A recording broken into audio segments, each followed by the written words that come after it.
যাই করুন, পর কখনোই আপন হয় না। কাজে পর যেহেতু কখনো আপন হয় না, পরকে আপন করার জন্য কোনো চেষ্টা কখনো করবেন না।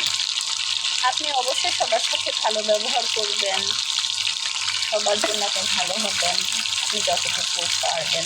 কিন্তু এমন জান দিয়ে চেষ্টা কখনো করবেন না যে হ্যাঁ, ওর জন্য আমি জান প্রাণ উজাড় করে দিব, তাহলে সে আমার আপন হয়ে যাবে। এটা আসলে হয় না।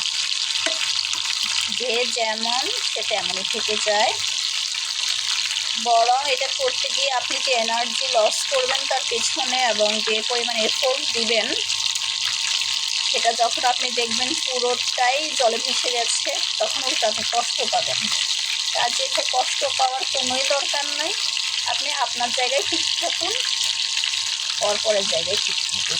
আপন করতে গেলেই আপনি প্যাচে পড়ে যাবেন, কারণ সত্যি কিন্তু পর কখনো আপন হয় না। কলিজা কেটে খাওয়াই দিলেও বলবে লবণ কম হয়েছে।